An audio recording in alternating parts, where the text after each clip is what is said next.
እዚ ፊልም ሉዊስ ሻይ ብዝተባሃለት ኩሉ ግዜ ኣብ ክርክራት ትዕወት ፍልጥቲ ጠበቓና ርእየና ይጅምር።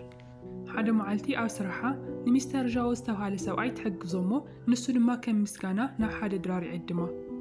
እናተፃወቱ ከለዉ ከዓ ዣኦ ሉዊስ ንፍዕትን ጽብቕትን እንከላ ንምንታይ ክሳብ ሕጂ ኣፍቃሪ ከም ዘይብላን በይና ከም ዝኾነትን ይግረም። እዚ ሕቶ እዚ ነቲ ክትርስዖ ዝደሊ ናይ ቀደም ተዘክሮታት ናብ ኣእምሮኣ የምፅአላ። ጸኒሓ ሉዊስ ናብ ገዛኣ ምስ ተመለሰት ኣብ ቲቪ ብዛዕባ ሓደ ዝዓረፈ ፍሉጥ ስነ ጥበባዊ ትሰምዕ። ሓደ ናይ ስነ ጥበብ መርኣይ ቦታ ከዓ ንዕኡ ንምዝካር ኢሉ ሓደ ዓብዪ ፕሮግራም የዳሊ። ንሳ ነቲ ፕሮግራም እናተዓዘበት እንከላ ምስ ሕሉፍ ሂወታ ዝተኣሳሰር ነገራት ትርኢ። በዚ ምክንያት ከዓ ንጽባሒቱ ናብቲ ናይ ስነ ጥበብ ጋለሪ ትኸይድ።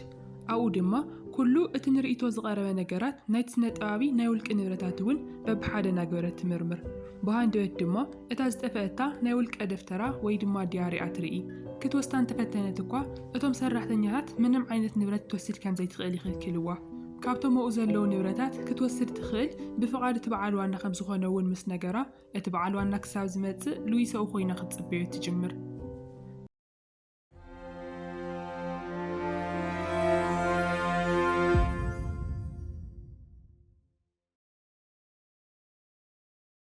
እቲ ምርኢት ንድሕሪት ተመሊሱ ሉዊስ ጃይ ብቆልዓ እንከላ ናብ ኣቦኣ እናደወለትሉ ንርኢ። ንሱ እውን ኣብ መንገዲ ከም ዘሎ ይነግራ እሞ እቲ ደስ ዝብል ዓይነት ክዳን ሒዝላ ይመጽእ ከም ዘሎ ይነግራ።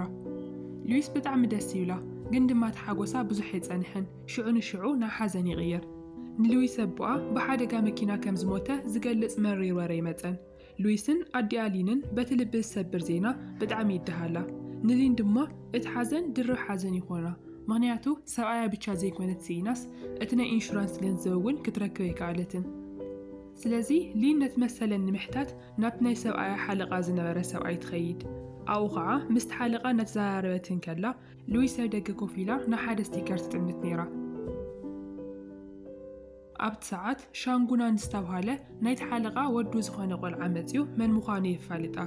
ምስኡ ንክትፃወት እውን ይዕድማ እሞ ሒዝዋ ይኸይድ። ግን ድማ ኣብ ደገ ገለ ረበሽቲ ቆልዑ ጸገም ክፈጥሩ ይጅምሩ። ኣብቲ ሰዓት ሊን ብህፁፅ ካብ ውሽጢ መፅያ ንሉዊስ ሒዛታ ናብ ገዛ ትምለስ። ምስቲ ቆልዓ እውን ካልኣይ መዓልቲ ከይትራኸብ ተሪር መጠንቀቕታ ትህባ። ድሕሪ 10 ዓመታት ሉዊስ ሕጂ ናይ ካልኣይ ደረጃ ትምህርቲ ቤት ተምሃሪት እያ። ኣብቲ ናይ ውፅኢት ሰሌዳ ከዓ ነጥባ ክትርኢ እንከላ ግና ብሰንኪ ሓድሽ ተምሃራይ እቲ ደረጃ ተቐይሩ ከም ዘሎ ትርኢ። ናይቲ ሓድሽ ተምሃራይ ስሙ ዋናን እዩ። ዋናን ቀዳማይ ደረጃ ስለ ዝሓዘ ሉዊስ እታ ወትሩ 10 ትወፅእ ዝነበረት ሕዚ 11 ደረጃ ትኸውን። በዚ ምክንያት ከዓ ኣብቶም ቶፕ 10 ዝበሃሉ ወይ ከዓ ብሉፃት 10 ተምሃሮ ክትኣቲ ይከኣለትን። ሉዊስ ናብ ገዛ ምስ ተመለሰት ኣዲኣ በቲ ውፅኢት ደስ ስለ ዘይበላ ነቲ ዝወረደ ነጥታ እናርአየት ብጣዕሚ ትኹርየላ። ንጽባሒቱ ኣብ ቤት ትምህርቲ ዋናን እቲ ቀዳማይ ዝወፀ ተምሃራይ ንኩሎም ተምሃሮ ናይ ምትብባዕ መደረ ክህብ ይጅምር። ኣብቲ ሰዓት ሉዊስ ኣብ መንጎቶም ካልኦት ተምሃሮ ኮይና ንዋናን ብጽሞና ትዕዘቦ ትጅምር። ዋናን ማለት እቲ ሓደ ግዜ ምስኡ ኩዕሶ ንኽትፃወት ዝሓተታ ናይ ኣቦኣ ሓለቕኡ ወዱ ዝነበረ ቆልዓ እዩ። ነቲ ብንእስነታ ብቻ ትፈልጦ ዓርካ ከዓ ካልኣይ ግዜ ክትረኽቦ ኢላ ፈጺማ ኣይተጸበየትን ነይራ። ካብታ መዓልቲ እቲኣ ጀሚራ ሉዊስ ብምስጢር ንዋናን ክትከታተሎ ትጅምር። ንሱ ግና ነታ ቅድሚ 10 ዓመታት ምስኡ ዝተፃወተት ቆልዓ ምንም ክዝክራ ኣይከኣለን። ንሳ እውን ነቲ እሱ ምጽናዕ ዝጥቀመሉ ሜላታት ክትክተል ትፍትን። ሓደ መዓልቲ ሉዊስ ናብቲ ዋናን ብዙሕ ግዜ ዝኸደሉ ናይቲ ትምህርቲ ቤት ህንፃ ላዕሊ ትድይብ። ኣብቲ መንደቕ ድማ ንሱ ክሪኦም ዝኽእል ሓደ መልእኽታት ጽሒፋሉ ትኸይድ። ካብ መን ከም ዝተፅሓፈን ናታ ሽምን ግና ኣይፅሓፈትን ነይራ። ሉዊስ ካብቲ ህንፃ ወሪዳ ናብ ክላሳ ምስ ተመለሰት ናይ ስፖርት ክፍለ ግዜ ይኣክል። ኣብኡ ከዓ ያንያን ዝተባሃለት ሓንቲ መማህርታ ምስ ዋናን ቀርበት ከም ዘለዎም ዝናፈስ ዝነበረ ወረ ትሰምዕ። መብዛሕትአን ንሉዊስ ኣዕርኽታ ያንያንን ምስ ዋናን ፍቕሪ እንድሕር ደኣ ጀሚሮም ብጣዕሚ ደስ ዝብሉ ፍቑራት ክኾኑ ከም ዝኽእሉ ይዛረቡ። ሉዊስ ግና ነቲ ወረ ምስ ሰምዐት ምንም ከም ዘይተገደሰት ክትመስል ትፍትን። ምስ ኣዕርኽታ ኮይና ከዓ ኣብቲ ዝነበሮም ናይ ጉያ ልምምድ ትኹረታ ትገብር። ግን ድማ ሓደ ዘይተጸበየቶ ነገር ይፍጠር።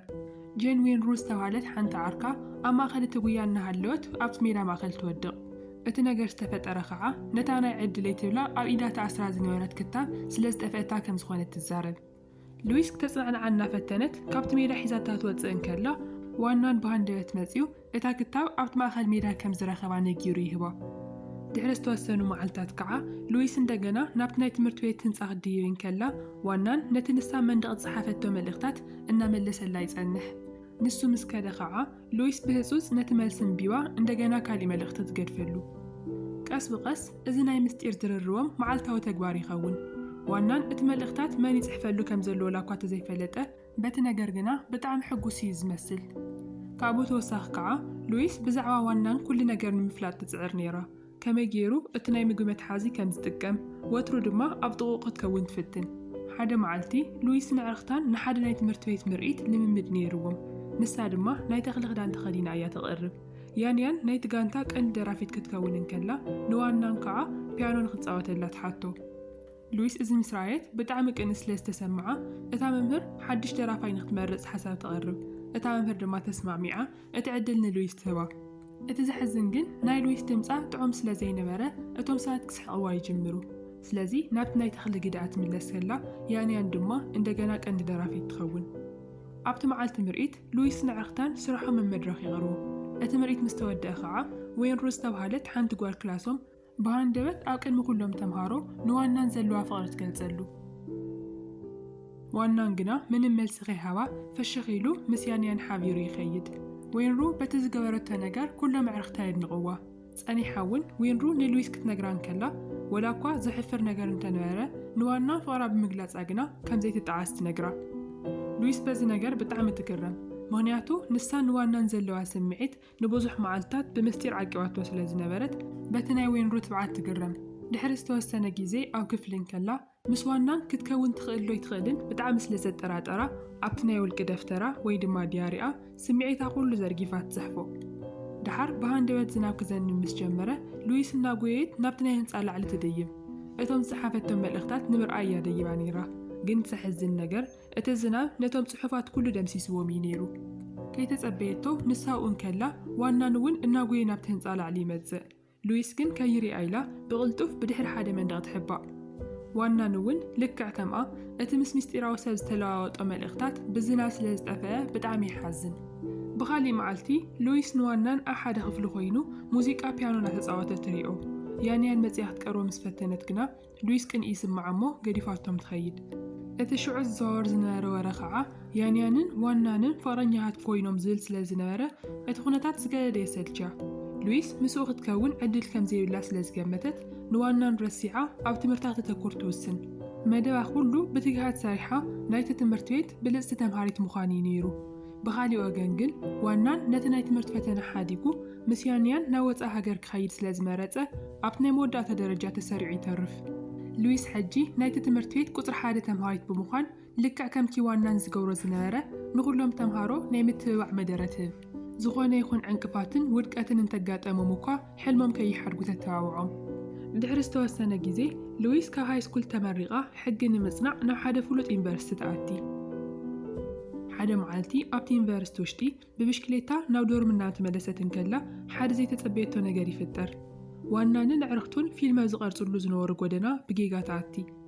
ብሃንደበት ከዓ ሓደ ኮሚደረ ኣብ ቅድሚኣ ይወድቕ እሞ ብሽክሌታ ንኸይትወድቕ ኢላ ብፍጥነት ደው ተብላ። ርእሳ ቋሕ ምስ ኣበለት ከዓ ነቲ ክትርስዖ ትፍትን ዝነበረት ዋናን ትሪኦ።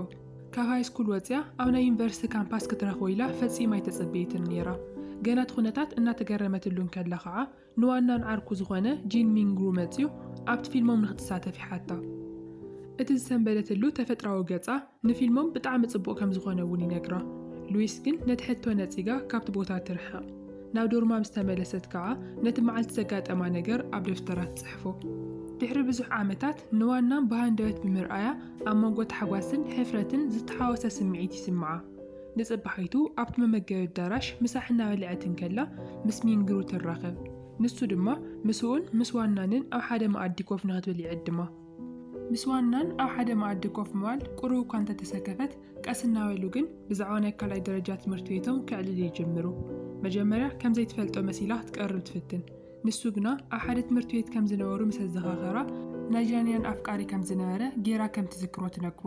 ዋንያን ግን ንሳ ናይ ቀደም ኣፍቃሪቱ ከም ዝነበረትን ሕዚ ግና ከም ዝተፈላለዩ ይነግራ እሞ ሉዊስ ብሽጣ ደስ ይብላ።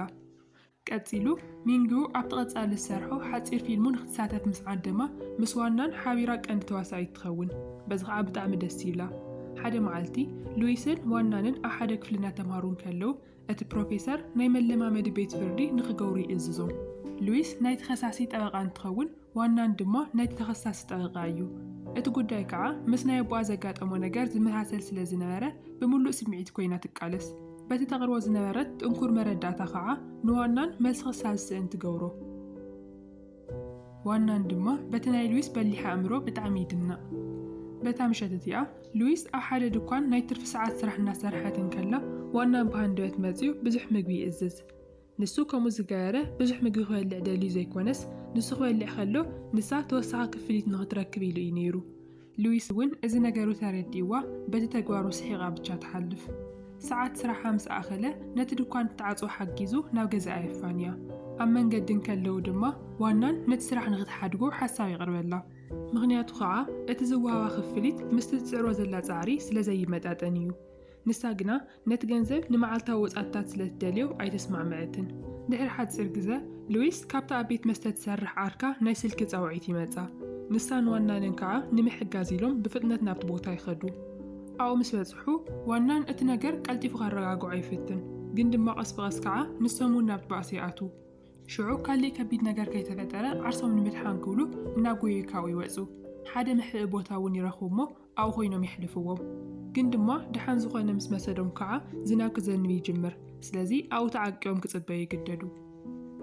ዝናብ ክሳብ ዘቋርፅ እናተፀበዩን ከለው ዋናን ስራሓ ክትሓድግ ስለ ዘገደዳ ይቅርታ ይሓታ። ንሳ ግና ምንም ከምዘይሓዘነትን ብኣንጻሩ ነቲ ዓርካ ኣብቲ ባር ስለ ዝሓገዛ ተመስግኖ። ቀፂሉ ዋናን ብዛዕባ ናይ ሃይስኩል ትምህርቲ ግዝኡ ክዕልል ይጅምር። ኣብቲ ህንፃ ላዕሊ ትምህርቲ ቤት መልእኽታት ምስ ሓደ ሰብ ይራኸብ ከም ዝነበረ ይነግራ። ነቲ መልእኽታት ዝሕፈሉ ዝነበረ ሰብ መን ከም ዝኾኑ ከም ዘይፈልጥን ክፈልጥ ግና ብጣዕሚ ይደሊ ከም ዝነበረን ይነግራ። ምናልባት ግን ዛንያን ክትከውን ትኽእል ኢሉ ይጠራጠር ከም ዝነበረ እውን ይገልጸላ። ሉዊስ ነዚ ምስ ሰምዐት እታ መልእኽታት ትፅሕፍ ዝነበረት ንሳ ምዃና ክትገልጸሉ ስለ ዘይከኣለት ሱቕ ምባል ትመርፅ። ንፅባሒቱ ንጎ ሉዊስ ናብ ኮሌጅ ክትከይድ እናተዳለወትን ከላ ብሰንኪ ብርቱዕ ዝናብ ትምህርቲ ከም ዝተሰረዘ ዝገልጽ ሓደ መልእኽቲ ትመጻ። ድሕሪ ሓፂር ግዜ ከዓ ዋናን ደው ኢሉ ኣበይ ከም ዘላ ይሓታ። ንሳ ድማ ንዕኡ ንምርካብ ብጣዕሚ ትደሊ ስለ ዝነበረት ኣብ ቅድሚ ናይ ካምፓስ ህንፃ ከም ዘላ ሓስያ ትነግሮ። ሽዑ ኣብኡ ንክትፅበዩ ይነግራ እሞ ሉዊስ ድማ ብፍጥነት ናብኡ እናጎየት ትኸይድ። ዋናን ቀልጢፉን ተመፂኡ ምእንታን ከይፈልጣ ኢላ ፅላላ ደርብያቶ እያ ትፀብያቶ ነይራ። ድሓር ዋናን ምስ መፀ ልክዕ ከም ትቡዓ ሒዙላ ክመፅእ ቃልኣት ኢላ ዝነበረ ናይ ዝናብ መከላኸሊ ጃኬት ሒዙላ ይመፅእ። በዚ ከዓ ብጣዕሚ ሕጉስቲ ትኸውን። ድሕሪ ዝተወሰኑ መዓልታት ሉዊስን ዕርክታን ነቲ ናይ ሚንግሩ ሓፂር ፊልሚ ንምቕራፅ ናብ ሓደ ደሴት ይኸዱ። እቲ መዓልታዊ ስርሖም ምስ ተወድአ ከዓ ኩሎም ናብ ገዝኦም ንምምላስ ናብ ሓንቲ ኣውቶቡስ ይስቀሉ። ሉዊስ ኣብ ጥቓ ዋናን ኮፍ ኢላ እያ ዘላ። ብሃንደበት ከዓ ፀሓያዊ ደበናዊ ዶ ወይስ ዝናባዊ መዓልቲ ኢኻ ትፈቱ ኢላ ትሓቶ። ዋናን ነቲ ኣብ ላዕሊ ህንፃ ዝፅሕፎ ዝነበረ መልእኽቲ ብምዝካር ልክዕ ከምቲ ሽዑ ዝፀሓፎ ዝናባዊ መዓልቲ ከም ዝፈቲ ይነግራ። ሉዊስ ነዚ ምስ ሰምዐት ብጣዕሚ ደስ ይብላ። ኢዱ ንምሓዝ እውን ድፍረት ትረክብ። ኣብታ ሰዓት እቲኣ ዋናን ነቲ ክደልዮ ዝፀንሐ ሰብ ከም ዝረኸበ ይገልጸላ። ካብታ መዓልቲ እቲኣ ጀሚሮም ከዓ ፍቕረኛታት ይኾኑ። ሉዊስን ዋናንን ኣብ ካምፓስ ይኹን ኣብቲ ንሳ ትሰርሐሉ ቦታ ዘይነፃፀሉ ይኾኑ። ብጣዕሚ ካብኣ ክፍለይ ይደልን ስለ ዝነበረ ናብ ባቡር ተሰቒዱካ ክሳብ ገዛ ይፋንዋ። ሉዊስ ናብ ገዛ ምስ ተመለሰት ኣዲኣ ሊን ብጣዕሚ ተሓጒሳ ትፀንሓ። ምክንያቱ ኣንጻር ናይ ዋናን ወለዲ ክስኒ ምስራት ዘኽእል መረዳእታ ኣኪባ ስለ ዝነበረት እዩ። ሉዊስ ድሕሪ ብዙሕ ዓመታት ኣቦኣ ፍትሒ ክረክብ ብምኽኣሉ ብጣዕሚ ደስ በላ እኳ እንተበላ እቲ ፀገም ግን ምስ ዋናን ዘለዋ ርክብ ከዓ ከይፀርዎ ስጋኣት ይሓድራ። ንፅባሒቱ ሉዊስን ዋናንን ነቲ ናይ ቀደም ፅቡቅ ግዚኦም ንምዝካር ናብቲ ዝተምሃሩሉ ሃይስኩል ይኸዱ።